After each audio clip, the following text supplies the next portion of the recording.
Hello. Today we're going to be looking a little bit more at the omometics position. I've had a little bit of time to consider this position a little more deeply. Now, first, we have to consider the relative value of each piece in this opening. I don't know if any of you have ever played basketball before. If you have basketball, you're trying to break the defense. You're trying to throw them off balance when you want to score a point. So, for example, if you have a piece, or rather, if you have a player, not a piece, I'm thinking of chess. If you have a player that's just sitting kind of in the center of the zone, ready for that layup, that gives the other players plenty of time to huddle around that player. And then all of a sudden, that player is useless, and you really have no attack. I kind of view chess the same way. You have to time your moves precisely and incisively in order to maintain any kind of momentum advantage you normally had. Now, the reason why I bring this up is I'm currently aware, actually, I'm not terribly aware, I haven't played with Luke in a while, but I know there's almost no mistaking that this is the best opening variation. One pawn up, prevent the check, develop a piece. And I know sometimes this one is popular, where you push this pawn up here. And you do have an immediate threat. One second. You do have this immediate threat. The thing is that the immediate threat is immediately negated. And all of a sudden, you have this threat. And you push that one, and then you push this one, and everything is equalized. My point is, you had an immediate attack, but that attack quickly fizzled out. It's kind of like what I was going with the analogy of basketball. If you have just one player that drives into the court, well, if they have enough defense, they can just defend the player, and then you just kind of wasted time and energy. So that being said, this position, I don't really see an incisive continuation right after you push the pawn that way. Because of this, I think Red's second move should be looking ahead to develop long-term threats that can be taken advantage of. Now, what are these long-term threats that can be taken advantage of? Well, to start off with, first we need to notice the difference of this position. Kings and queens are switched, meaning that this square is extremely vulnerable. It's the f7 square, if you will, in two-player chess. We also notice that it's not the king knight, but rather the queen knight that's going to cause some harm.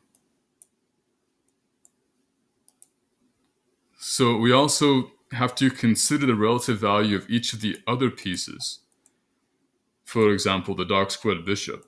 Even though they are temporarily blunted by this one pawn advance, the value of this piece cannot be understated, right? In an opportune moment, let's say the queen is attacked by a red piece, yellow just takes with the bishop. This bishop is always ready to fire. It's always a constant threat.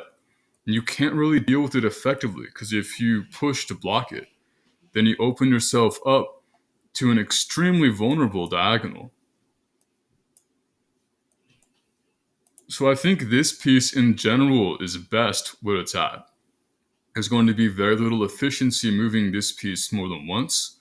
There is perhaps the idea of attacking this dark square, but in general, green wants to move the pawn there anyway. Or rather, this is usually the plan. You can develop the queen that way, maybe a more of a long-term idea. With that being said, this knight's value, I think, highly depends on whether or not the pawn will be pushed here. The reason why I say that is because I think the next best move for red is actually just queen out.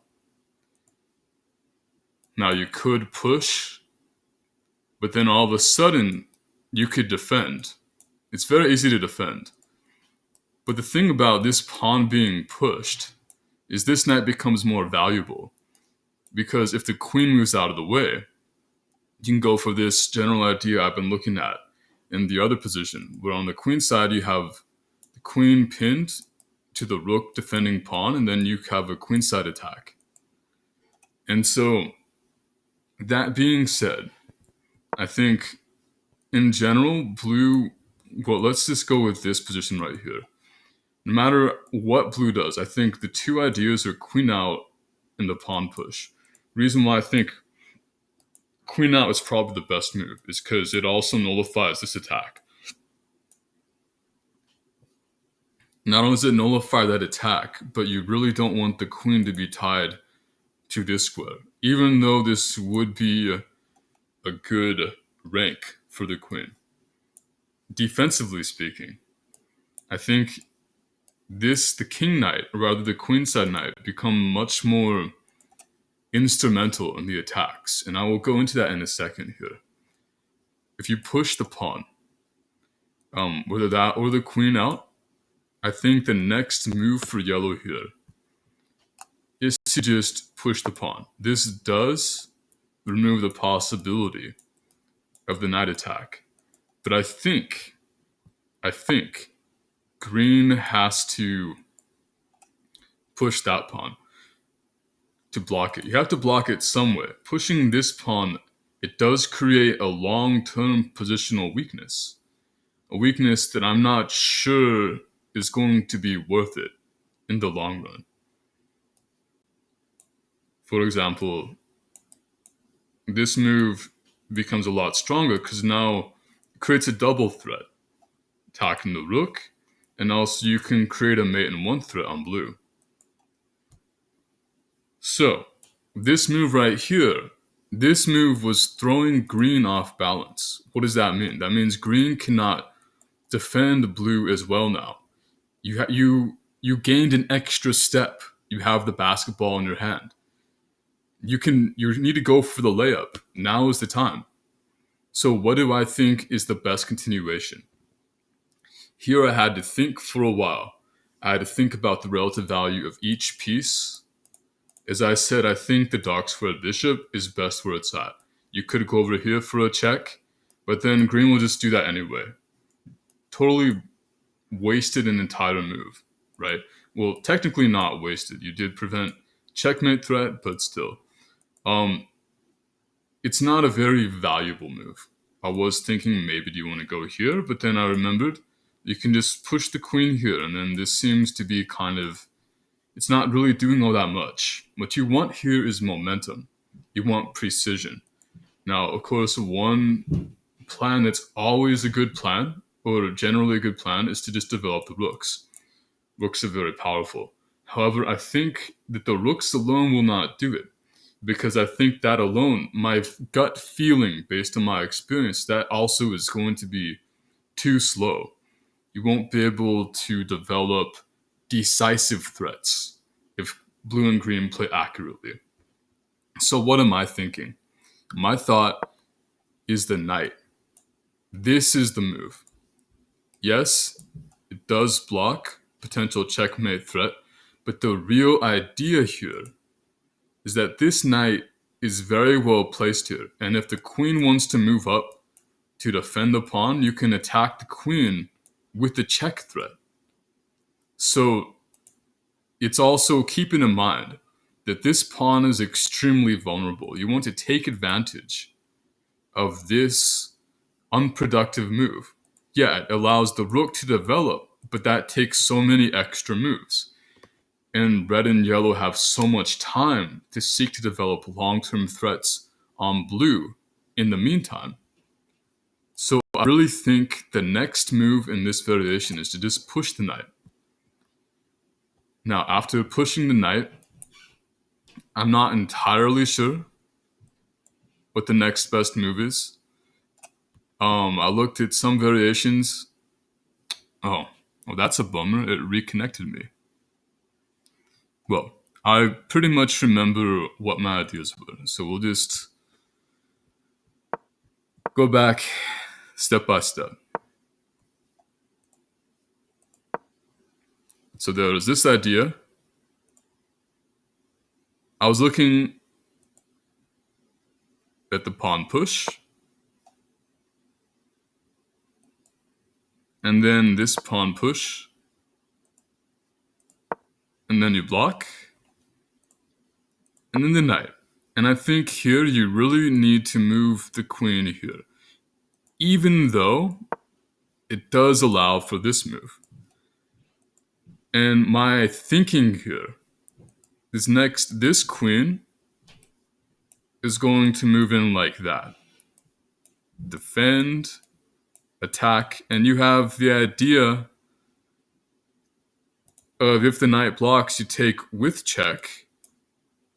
You have a discovered diagonal, queen can move in. It's also taking advantage of this weak square.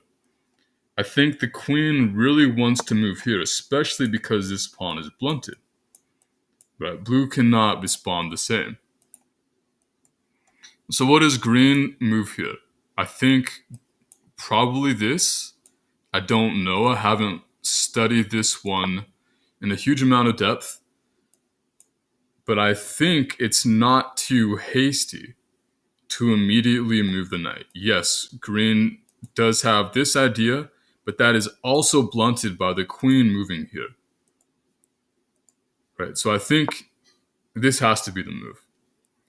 And the idea is you still want to defend this pawn, right? But the king cannot jump because also the queen here allows the check that I would assume blue cannot afford to have. So this right here is what I view is the general plan for red and yellow. Queen here, queen there.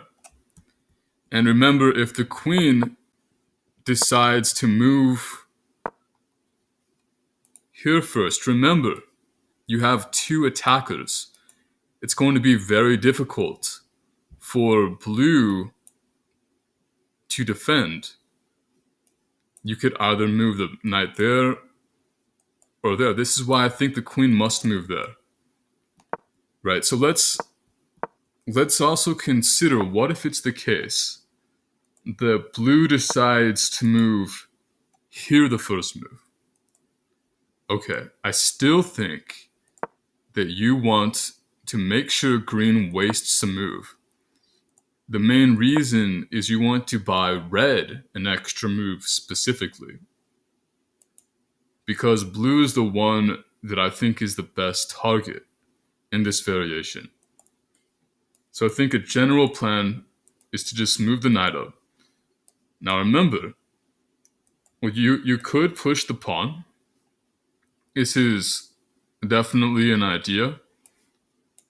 Remember that you still have the check available. And also, now that the knight is here, you can push that pawn. So one thing I haven't actually analyzed, we're actually going to do the analysis right now together. So one thing that I was considering is, what if, does this work? You still have this, so you could potentially pin the knight. Right, so if bishop up here, maybe green foresees the idea of knight takes and preemptively plays this, so you have a mate threat. Because this is still one of the imbalances that red has, or rather has accepted, for the speed of this attack. So I guess I kind of answered my own question. Bishop up, probably not the move. You still want to occupy this, I think. So let's move the queen here. The other idea in this opening is to go for this one. That one I think can be a little bit slow. Also, the rook can just move up. Can take the bishop. Maybe create some weaknesses. My gut feeling is, although it's interesting, probably there's a sharp refutation to it. So we'll go with queen out. And green here definitely should be a queen move. Now I'm wondering because if you do the pawn move now, it's almost provoked. Red can always switch gears. The queen does attack this, but keep in mind that there are many things going on here, right? Yellow doesn't have a huge amount of attacks on blue. So I think I would suspect. I don't know if this is. I mean, it seems normally this would be a dubious move. But the idea is to move in here to defend the important square. But then red could always attack. This is so much harder to look at. This position is not anywhere as straightforward because blue and green have so much more counterplay options, which is why it's probably going to be a lot more fair in the long run compared to the position that we're used to, where the kings and queens are switched. So, that being said, I really don't know the best continuation here. I will just assume it's a queen move to one of these two squares. Probably where it has more options for moving, because both of them can go to the same square. So I'm assuming this is the next move, probably the next best move. Yes, you can threaten. Okay. So the idea is this one now. And this queen is very well placed where it's at. I don't think it wants to move. Keep in mind, you have this. It does allow for takes. The question is if that works. I actually don't know. Takes, takes here, there.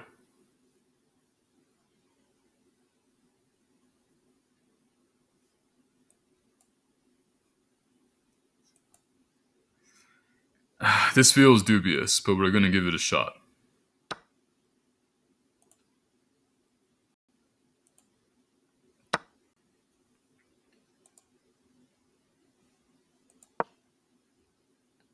Okay. So you could also just take with the queen.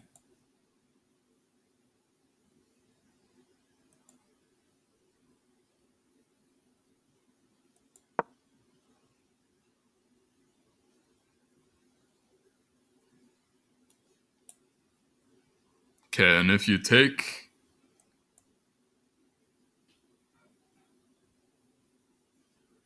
because you have the mate threat, and the king, okay. So if he takes, then you have an immediate mate.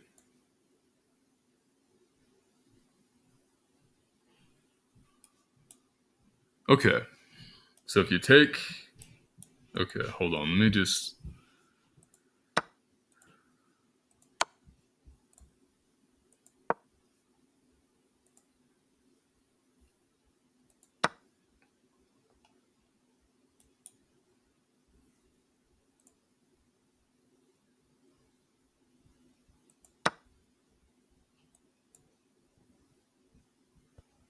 okay. so didn't really work out. Or did it? Huh. This is actually really interesting. So I'm assuming you want to attack the queen next. Maybe you could just sack that way. Get the king vulnerable. Allow for a check. Okay, but this, you could just take the bishop. Because that'd be a trade. Alright. So it looks like you can't take the pawn. I wasn't sure how to check on that one. So here you move the queen up. And okay, so there are still options here. Also keep in mind that the pawn is pinned. So maybe we want to put pressure on it like this. There is the option of pinning the knight. Then you have one take threat.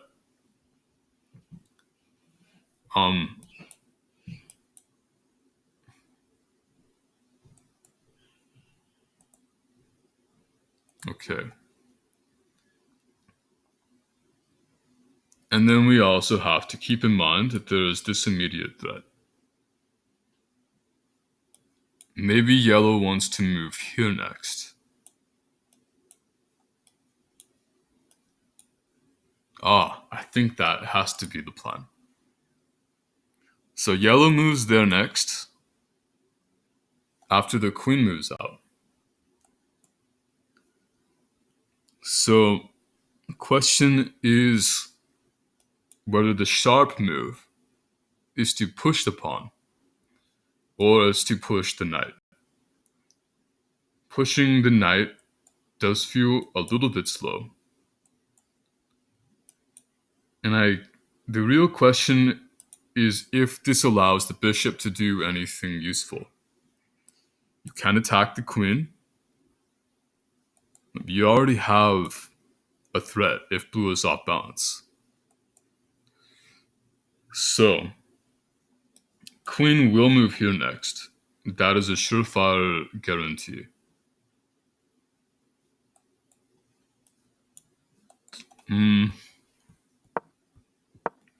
So what does red play here?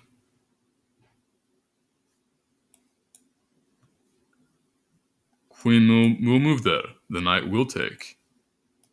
So the knight will defend.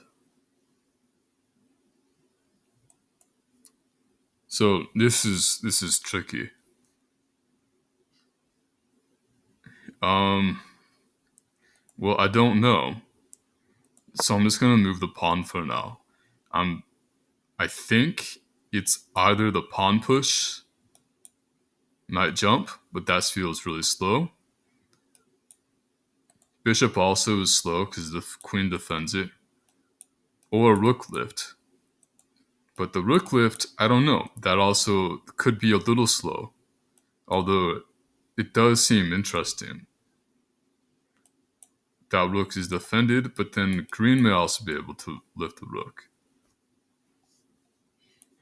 But not really, because first you have to defend.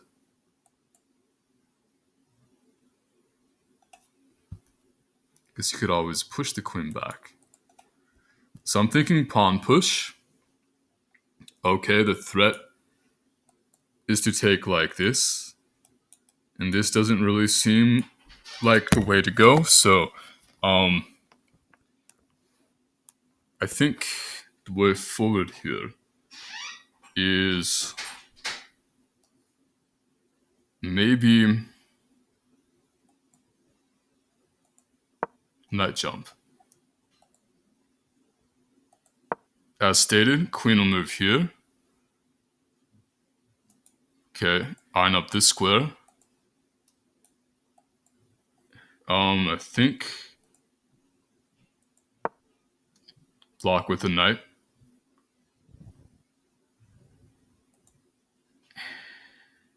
And can you take now? Let's also keep in mind that there's this threat. So maybe knight jump was not the way.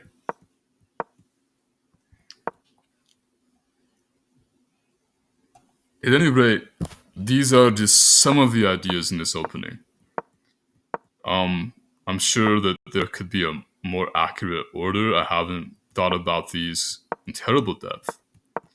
I did want to first get a feel for how I view this opening and how I think red and yellow might be able to decisively create an advantage.